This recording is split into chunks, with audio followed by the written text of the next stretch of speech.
David was facing a parent's worst nightmare, something that you don't wish to see happening to anyone.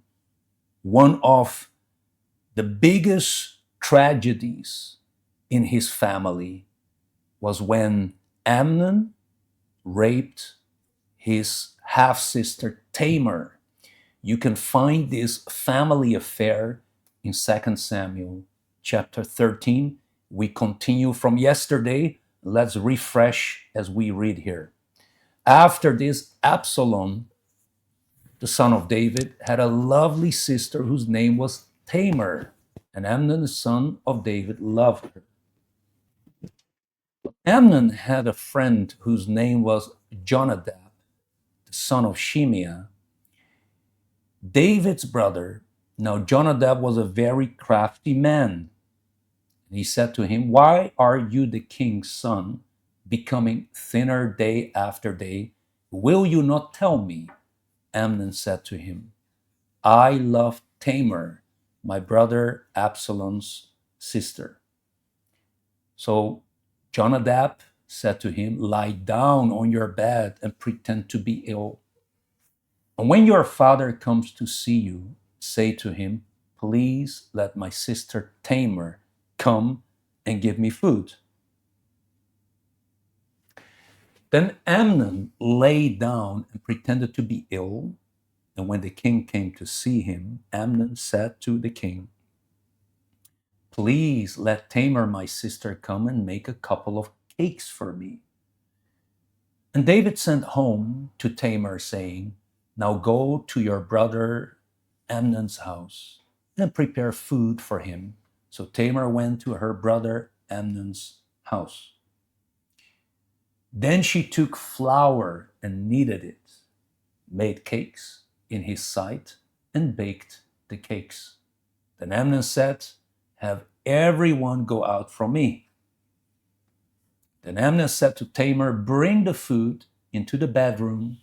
Now, when she had brought them to him to eat, he took hold of her and said to her, "Come, lie with me, my sister." Very well. So, first of all, um, David could have never imagined that this would happen. You cannot put any blame on David. However, there are lessons we can learn. The purpose that we are going through this examination of the family affair is to see what we can take away from this. What are the lessons we can learn? Parenting is not easy, especially today with social media. You don't know who your kids are talking to. You don't know if they have good friendships, toxic friendships. In short, there are many things we don't know. And we cannot go in the head of our children. David could not go into the head of his son, Amnon. He didn't know his intentions. However, David had greatly complicated his life by having more than one wife. By having more than one wife, he started having children with different women.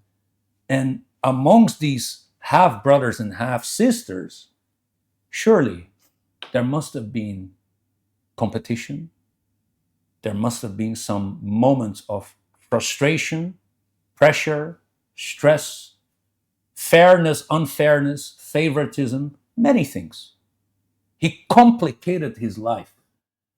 Okay, and then I'm thinking about when his son Amnon told him, "Dad, I'm ill, I'm sick." You know, I want, especially in Hong Kong, when people are ill, they want to eat congee. I don't know if you're a fan of congee. When you feel under the weather, maybe you want to eat congee, or maybe you want to eat pancit, or there may be a Sinigang. Senegan, a special meal that people love when they are under the weather. Okay, but you know, I'm just thinking. The son says, "Please, Dad, ask my half sister to bake me some cakes and bring me some food. I'm at home." And his father just said, "All right, no problem. If you're ill, I'll send your sister to cook for you and eat some congee." But here you see that David, he could have thought a little bit further. You know, we've been talking lately, if you've been watching the previous programs, about the 10 virgins. Five were wise and five were foolish. And we've been talking about being wise is being careful, being calculated, thinking about the consequences of our decisions and actions. Being wise means looking into the future, thinking long term. And when we think about being wise, we try to prevent accidents from happening. Prevention is better than cure. People that are wise, they are always long term thinkers. They think about what most people cannot think or imagine or consider. David could have asked his son, "Why do you need your half sister to cook for you? You have employees or servants at home. Uh, there are many other people that can cook for you or make that food. Why this girl?"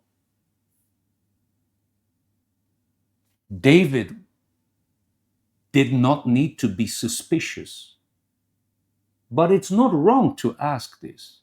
No, sometimes we don't need to be judgmental, we don't need to be suspicious, but at the same time, we can ask a question, to reason, to think, and ask, why is this necessary? There are so many people that can cook. A lot of people, they lack this wisdom. As sometimes people are busy, they're in a rush, they don't take time to think. The Bible tells us we need to have good eyes. Yes, we need to have good eyes with people, but we don't need to be blind. So in this case, he should have asked more questions, or he could have thought a little bit further. And maybe this could be a handicap for some people, because sometimes we love our kids, we have good intentions with our kids, we have good eyes with our kids. We never imagine our kids would commit such atrocity, but it doesn't harm to question, why this, why that, why the other. What's the purpose? What's the reason? Why not the other way? Why not the other person? Or why this specific thing? We ask with care. And in the case of David, um, we understand that he could never read the mind of his son. That's why I'm telling you that David is not to be blamed for the mistake that his son made.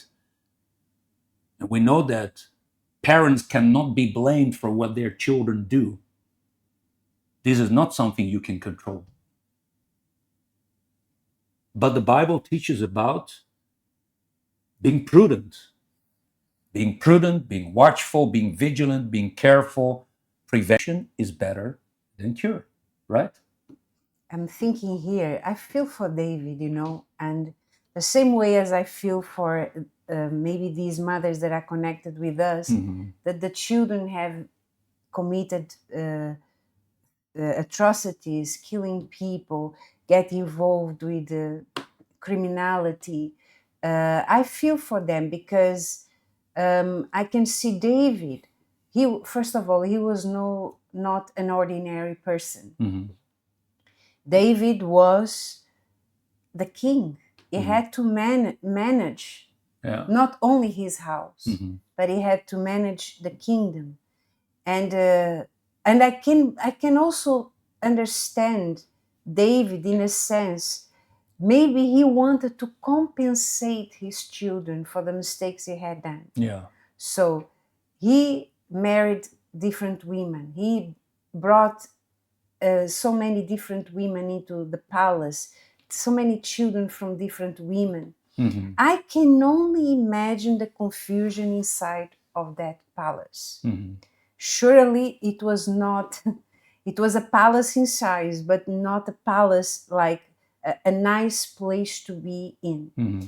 And I can imagine David hearing the news that the son was unwell, Mm-hmm. and trying to compensate. Yeah. The first thing that came to his mind. Oh, poor child. I don't have much time to be with him. I'm so involved with work. Mm-hmm. Let me compensate. You want your sister? Here you are. And sometimes this person that is connected with us may do the same thing.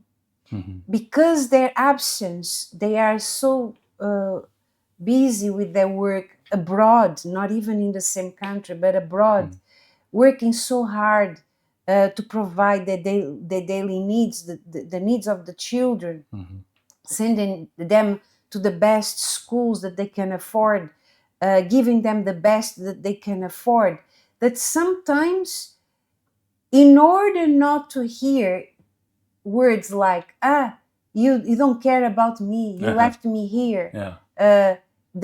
feel the rejection, of the children, Uh-huh. then they try to compensate them without thinking of the consequences of that, let's say, reward they try to give to their children. Very powerful. Because as you're speaking, I'm thinking about David. In the shoes of David, his son is sick. He's asking a simple request. He's not asking money. He's asking a simple request. Dad, please, can you send Tamar to be the one to bring me the food? And if David would have said no, most probably his son would have said, oh, you are always busy with work. You're never around. You're absent. And even this simple request, you don't accept. You know how kids are, right? Mm-hmm. So, like you said, in order to compensate, sometimes small things that we let it go, we allow because it seems harmless, and we don't want to make it a big deal. Sometimes the devil can work in small details, and it's not easy for parents. It's really not easy for parents to say no to their children when it doesn't seem to be a big deal, a big matter. And I even think about, for example, how many mothers the children ask for a phone. Mm-hmm. And then they say, okay, phone, it's okay, here is for you a tablet or a computer, whatever. Mm-hmm. But that phone, that tablet or that computer led the child into an addiction that they spend hours and hours. They don't go to school, they don't go to work, they only stay stuck in that screen. But the mother gave to compensate the absence, and she thought, oh, what harm can this cause? And a door to evil was open inside of that house, right? Yeah, and remember that once you give that device, it's going to be very hard to take it back, because then it becomes more complicated and worse. You give, and after you say no, give back. So the lesson that we learned today is the following. As a parent, no matter what decision you make, it's always going to be hard. And some of the decisions may always be unpopular. And nobody may understand, even with the small matters, and some people will not agree. But if the voice of God, that's why the person needs to be spiritual, connected with God. Needs to be grounded. You need to be grounded. If the voice of God, if there's a still voice telling you, don't do it, or don't give it, or not now, trust the voice of God. it is trying to protect you and your family for something that you cannot see, something that you don't know, something that is around the corner that there's no way for you to see that. It is the voice of God. That's why we need to be connected with God, and we need to be really aligned with the mind of God. And that means having to say no when it's hard to say no. You want to say yes, but when the voice of God tells you, be careful, it's a sign. You know, I remember when I was young, my mother, my parents, but I will always speak about my mother because my mother was the one that set the tone inside of the house, right? So my father was always in agreement with my mother. It was my mother who disciplined us. My father would do another way of disciplining. But anyway, I remember my mother, she never allowed us to go to friends' house. Never. There is a party, there is a birthday party. Not allowed. I didn't like, I hated it. I thought my mother didn't want me to be happy, didn't want myself to enjoy life. But if I look back today I'm 47, okay? But after I came to Jesus, when I was 14, I understood why my mother had so many rules. Because I understood that even God had rules. God, you see the 10 commandments, most of it is you shall not, you shall not, you shall not, you shall not. Have you noticed that? So God is always there, like putting a fence, a fence to protect us. And parents have to do the same, even though it is not going to make you popular. Maybe you will hear harsh words from your kids, but don't look at here and now. Look for the future, because when your child is old, okay, when it reaches maturity and gets older, then they will appreciate everything, all the no's that they have received for their protection. They will understand and they will appreciate you the more. Maybe the appreciation, you are not going to feel it right now. You're not going to receive it right now. But later on in life, when they see how much your no's have saved them, the danger you have saved them, they will appreciate you for sure. So don't look at the here and now. Don't look at the now. Look at years from now. Yeah. And that's the difference between the wise and the foolish. The wise, they think further, they think long term. Saying no to something is actually more powerful than saying yes. Okay? So, conclusion, as we wrap it up for today and tomorrow, we're going to have the last program of the trilogy, is the following. Saying no is not a crime. Okay? Keep that and be closely connected to the voice of God. He will be giving you hints. He will alert you. And when he speaks to you, you will know what to do. God bless you all abundantly. And don't forget, tomorrow as well, we have our Bible study with the Lord's Supper, the Holy Communion. We got the bread ready, the grape juice is ready, and you can join us. 9 in the morning in Tagalog, and in English we have 11 a.m., 3 p.m., and 9 in the evening. Okay? Very well. God bless you all abundantly. See you tomorrow. Bye-bye. Bye-bye.